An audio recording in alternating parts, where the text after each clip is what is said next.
Available లేదు మార్కెట్లో, మరి 9 నుంచి 7 అలా ఎట్లా సెలెక్ట్ చేసిరు అనేది జవాబు చెప్పాల్సిన అవసరం ఉన్నదని చెప్పి సందర్భంగా తెలియజేస్తా ఉన్నాను. దీంతో పాటు పేరు కూడా చెప్తున్నా, ఒక అమ్మాయి తన పేరు పూజితారెడ్డి. పూజితారెడ్డి గారు ఎగ్జామ్లో అపియర్ అవుతారు. పూజితారెడ్డి గారు ఎగ్జామ్ రాసేటప్పుడు ఎగ్జామ్ రాసిన తర్వాత రిజల్ట్ వస్తుంది. ఈ రిజల్ట్ వచ్చింది, ఆమెకి రిజల్ట్గా వీళ్ళు పెట్టేది ఎంత, 400 వెబ్సైట్లో అఫీషియల్గా డిక్లేర్ చేసిండ్రు. ఈమెకి 483 మార్కులు తనకి వచ్చినాయని తన అఫీషియల్గా డిక్లేర్ చేసిండ్రు. డిక్లేర్ చేసిన తర్వాత ఆమె రీకౌంటింగ్కి పెట్టుకుంటే మళ్ళా రీకౌంటింగ్ మార్క్స్ ఎంత ఇచ్చారు తెలుసా, 423 మార్కులకి ఇచ్చారు.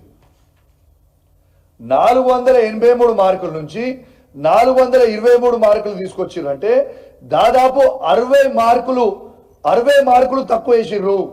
60 మార్కుల డిఫరెన్స్ అంటే ఇది పిల్లల భవిష్యత్తు ఎంత మారిపోతుంది అనేది ఒక్కసారి మీరు ఆలోచన చేయండి. ఈ కరెక్షన్ అనేది ఎంత పెద్ద ఫ్రాడ్ అనేది ఈ పూజితారెడ్డి గారి మార్క్స్ చూస్తేనే మీకు అర్థమైపోతుంది. 483 మార్కులు ఎక్కడ, 423 మార్కులు ఎక్కడ, 60 మార్కులు తగ్గించారు అంటే కరెక్షన్లో ఎంత తప్పు ఉన్నది అనేది ఒక్కసారి మీరు అందరూ కూడా ఆలోచించాల్సిన అవసరం ఉన్నదని మీ ద్వారా యావత్ తెలంగాణ ప్రజలకు విజ్ఞప్తి చేస్తా ఉన్నాను. దీంతో పాటు ఒక ఎగ్జామ్ పేపర్, ఇది Telangana movement and state formation exam paper.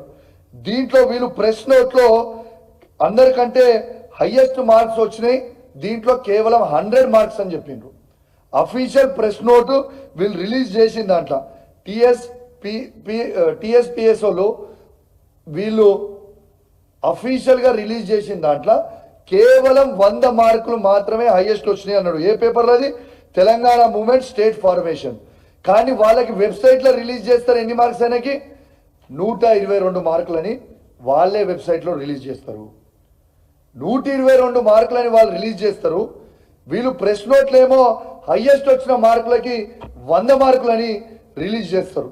మళ్ళా పాపము ఆ వ్యక్తి పోయి, మరి మీరు 100 మార్కులనే రిలీజ్ చేసిర్రు, మరి మీరు నాకు 122 మార్కులు వచ్చినాయి కదా, 100 నెట్ల రిలీజ్ చేసిర్రు అని చెప్తే ఆ వ్యక్తిని పిలిచి, ఆయన గవర్నమెంట్ ఎంప్లాయ్, నువ్వు ఉన్న మార్కులు కూడా పోతాయి, నీ ఉన్న ఉద్యోగం కూడా ఊడిపోతుంది, నువ్వు దీని గురించి మాట్లాడొద్దని చెప్పి ఆయన రీవాల్యుయేషన్ కూడా పెట్టుకోలేను. టోటల్ అయిన మార్క్స్ వస్తాయి 330.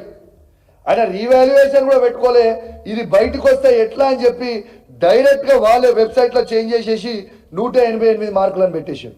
ఆయన రీకౌంటింగ్కి పెట్టుకోలే, రీవాల్యుయేషన్కి పెట్టుకోలే, ఏది పెట్టుకోలేదు. మరి ఆయన మార్కులు 122 వచ్చిన దాన్ని మీరు 100 ఇచ్చినందుకు, ఆయన అడిగినందుకు మీరు టోటల్ 330 వచ్చిన మార్కులని తీసుకొచ్చి 188 మార్కులని మళ్ళీ మీరు ఎట్లా చేంజ్ చేస్తారు?